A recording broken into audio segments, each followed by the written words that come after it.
And welcome back to WMMBAM.com, keyword video, where you're finding our political interviews, that bonus 10-minute segment or so after each show with candidate interviews, where we let the candidates talk to each other, talk with us, and let you see it at your convenience right here on WMMBAM.com. Today, two of the three property appraiser candidates on the Republican side, Jason Steele and Dana Blickley, with us. We've repeatedly invited the property appraiser Jim Ford to be here.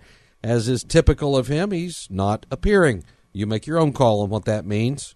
I'll make my call, coward. Anyway, let's go to these two candidates and see what's going on in this race. Guys, we had a interesting discussion on the radio this morning, and I appreciate you guys taking the opportunity yet again to come in and talk to us. And we'll start with you, Dana.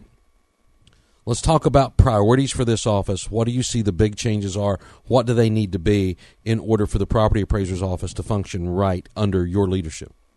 Well, obviously we have to have a cultural change, and the biggest cultural change, not only within the office, is how that office works with other agencies, how that office works with taxing authorities, how that office is transparent and accountable to the taxpayers. So that's first and foremost. I've talked a bit about the budget, and not only reducing the budget, but reducing expenditures and how money is spent, where it's spent. I've talked about the duplication of services for hosting data, going back on the county server, so we're not paying for those additional services, and the maintenance and the software and hardware costs associated with that. Eliminating the $400,000 bill that's given to the county every year for data that is already available and that they should not be paying for. And in terms of changing the structure of the office, that the office is very vertical, and I do not believe that is in the best interest of the taxpayers. I don't think that we should have directors and assistant directors supervising one manager. I believe that it should be a much more vertical organization, and that those allocation of resources would be better spent on sales qualification, field inspection services, IT services, customer service, rather than a lot of folks sitting around managing just a few folks. All right, very good. Jason Steele, we're talking about the management structure of this office and how it would change if you were there. Differences in your position as to where Dana's at on this? Well, slightly. I think, Dana's got her own approach to the way she'd run the office, and I certainly have mine. First of all, I would remove the politics from the property appraiser's office. There has been political assessing going on for years, and that's got to stop. So the issue of the nepotism that's in the office, I'm a family guy. I've been in a family business for a long period of time, but I think it's very difficult for people that are brothers and sisters and husbands and wives to be supervising each other and to be working in a property appraiser's office. So that's a risk management nightmare. It's actually created some of the problems that are there. So one of the first things that I would do is eliminate the nepotism that's there. The second thing I would do is I would absolutely go. I'm a great conservative Republican. I'm never going to change my registration. But the political assessing that's done there now needs to stop. So I'm going to go to the Brevard County Charter, and I'm going to try to put that office back into an MPA position. I think it's very important. I will eliminate some positions. I will add some other positions. I will, in fact, put in an advocate to the consumer to help them with VAB issues.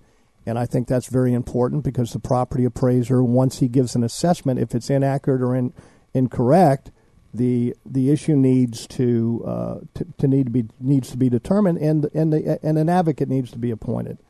I do have a difference of opinion in regards to the budgetary process with what Dana is talking about and some of the reductions that she has.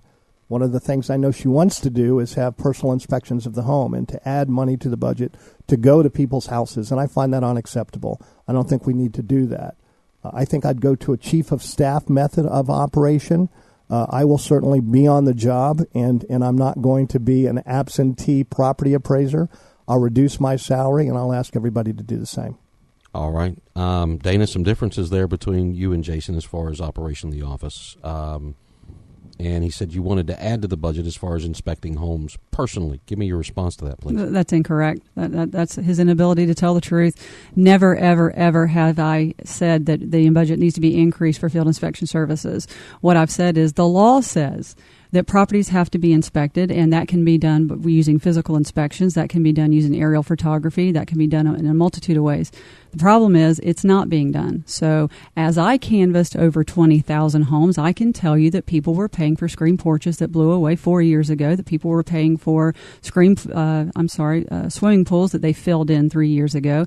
I had a woman tell me that she had requested that the property appraiser's office come out a multitude of times because she was paying for a living area that was actually garage, and her garage was kicked in about 7 feet, and she walked me in the garage and showed me. So these are things that have to be done to ensure that folks are not being overassessed, or they're not paying property taxes that they should not be paying for. Never, ever have I indicated that I believe that there should be an additional budget allocation for additional folks, or said I was going to hire any additional positions for this effort. All right, very good. Jason? Ms. Blickley, there are podcasts with recordings on it where you have asked for additional money for inspections. You've done it on this show. You've done it in forums. You've done it 3 or 4 times. So that's completely inaccurate. Is that a request for funding, or is that a different in management style and assignment of personnel? There's never been a request for funding, and I would invite Mr. Steele to go back and review the podcast for this show and any other forums that he may have tapes of. Excuse me, but no additional funding is needed for that. Okay, got about 4 minutes left here. Let me leave it with one question from each of you to the other. Dana, we will start with you with a question for Jason. And I didn't prepare you guys for this in advance. It's just how we started out. Sure. Other than your 9 months experience with the Department of Professional Business Regulation, where you were in charge of licensure or whatever that particular agency does, and other than the fact that you've been a realtor, what experience qualifications do you bring to the table in terms of mass appraisal and property tax administration? Because that's what this job comprises of. First of all, Ms. Blickley, I have been in business here for 40 years. I actually make a living selling real estate and appraising.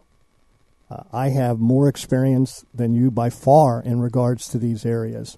I'm a former state representative. I'm an expert in the courts on real estate license law, and I do value adjustments in the courts. I have testified in hundreds of cases in regards to these issues. In addition to that, I have been a senior instructor for the Florida Association of Realtors, where I taught these classes. And I have served at the Florida Association of Realtor level. I have, in fact, been the legislative chairman of the Florida Association of Realtors. I have, in fact, served on the Florida Real Estate Commission. I have been vetted by 3 governors, confirmed by 2 state senates, had a complete FDLE background check before I was appointed to the director of the Division of Real Estate. And obviously you don't know what the director of the Division of Real Estate does, or you wouldn't be asking a question like this. I am fully qualified to handle this job. All right, Jason, one question for Dana, if you would. More of a comment and then just a question. I have observed you. I didn't know you before this campaign. I have observed you during this campaign, and I want to wish you the best of luck.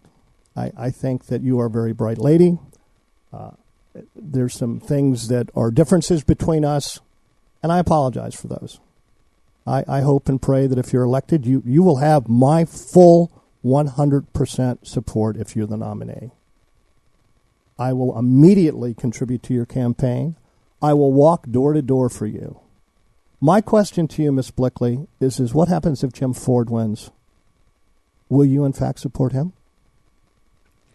I absolutely will not support Jim Ford if he is elected the Republican nomination. I could not in good conscience support Jim Ford. It would be an oxymoron for me to advocate for representing taxpayers in their best interest and exposing what has gone on in that office. So not only do I feel it would be unethical to do so, I think it would be deceitful for me to expose all of the things that I've exposed and talk about the office in terms of what should and should not happen.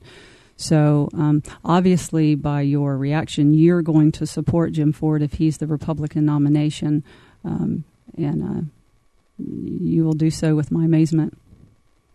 Give you a quick time to respond to that, Jason. I have no response. This just shows that, once again, Ms. Blickley is violating the code of ethics of the Republican Executive Committee, And she continually has done that. She's done that to me once. I would respond to that, though, Jason, that her obligation is not to answer to the Republican Executive Committee, but to the electorate of this county and making the best decision for that electorate. You both agree Jim Ford is not the guy for this job, and blind party politics has gotten us into the trouble we're in this country. Well, and Bill, I respectfully agree with that. However, that's not the answer. Would have been very simply, I will take a walk on this race.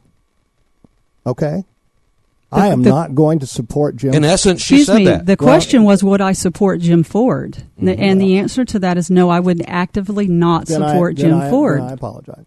Guys, it's been contentious. It's been fun. It's been interesting, and it'll be over in a couple of weeks. Yeah. And good luck to you as you head out. And thank you again for taking the time and caring enough about this audience to come in and talk about these issues. Thank you. I appreciate that, because we all know the guy in the job right now doesn't really care about that. Dana Blickley, Jason Steele, thank you much. Best of luck, Dana. Thank you. And thanks to all of you for joining us right here on WMMBAM.com. More of these to go. Another week and a day of these interviews ahead of us, and you watch them whenever you can on WMMBAM.com. We'll see you next time.